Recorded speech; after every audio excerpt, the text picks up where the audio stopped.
ভূমি অফিস নিয়ে আসলে মানুষের অনেক অভিযোগ থাকে যে এখানে অনেক হয়রানি হয় বা ঘুরতে হয় বা একটা কাজের জন্য। তো আমি যখন এসএন হিসেবে প্রথম দায়িত্ব নিলাম, তখন আসলে আমার এই যে মানুষের যে কাজ আমাদের এখানে আসে নামজারি বা বিভিন্ন মামলা বা তদন্ত, সেটাকে আমি শুধু অফিসিয়াল কাজ হিসেবেই গণ্য করতাম আরকি। তো পরে কিছুদিন কাজ করার পর বুঝতে পারলাম যে আমার কাজ আসলে অন্যান্য মানে সরকারি কর্মচারীদের মতো নয়। কারণ হচ্ছে আমি কাজ করি মানুষের জমি ক্রয় বিক্রয় নিয়ে, ক্রয় বিক্রয়ের যেটা সরকারি খাতায় তোলা সেই নামজারি সেসব নিয়ে, এবং একটা জমি যেটা আমার কাছে শুধুমাত্র একটি ফাইল, সেটা হয়তো বা কারো কাছে 20 বছরের সঞ্চয় দিয়ে কেনা একটা আবেগ। তো সেটা থেকে সেই উপলব্ধিটা যখন আমার আসলো, তখন মনে হলো যে এই সেবাটা কিভাবে আরো দ্রুত ভাবে দেয়া যায় আর কি।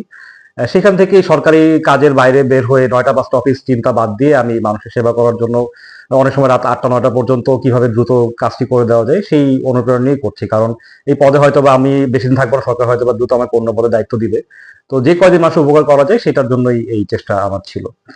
আপনারা জেনে অবাক হবেন যে জেনে খুশি হবেন যে আমি বিগত 9 মাসে প্রায় 12,516টি নামজারি নিষ্পত্তি করেছি, যেখানে বিগত অর্থ বছর সম্পূর্ণ বছরে 10,028টি নামজারি হয়।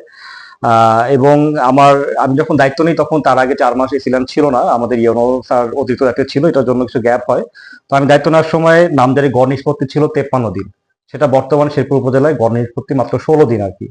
সরকার নির্ধারিত 28 দিনের চেয়েও দ্রুত গতিতে সেবা দেওয়া, এটা আমার কাছে মানে এই অনুপ্রেরণা থেকে আমার কাছে এসেছে যে যে কয়দিন আছে যে মানুষের যদি একটু উপকার করা যায় আর কি।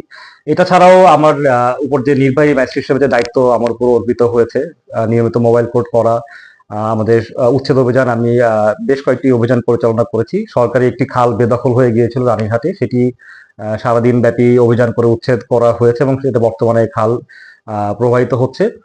এটা ছাড়াও বিভিন্ন অবৈধ হাট বাজার উচ্ছেদ এবং খাস জমি বন্দোবস্ত, খাস জমি ব্যবস্থাপনা, সবই আমি চেষ্টা করেছি যে একটু নিয়মের মধ্যে নিয়ে আসার জন্য। তাছাড়াও এক্সিকিউটিভ ম্যাজিস্ট্রেট হিসাবে বিভিন্ন অপরাধের বিরুদ্ধে মোবাইল কোর্টও চলমান রয়েছে। মাদকের বিরুদ্ধে আমার স্পেশাল একটা কার্যক্রম সবসময় থাকে। প্রতি মাসেই দেখা যায় যে আমি 7 থেকে 8টি অভিযান মাদকের বিরুদ্ধে আহ, আমি সম্পাদন করি।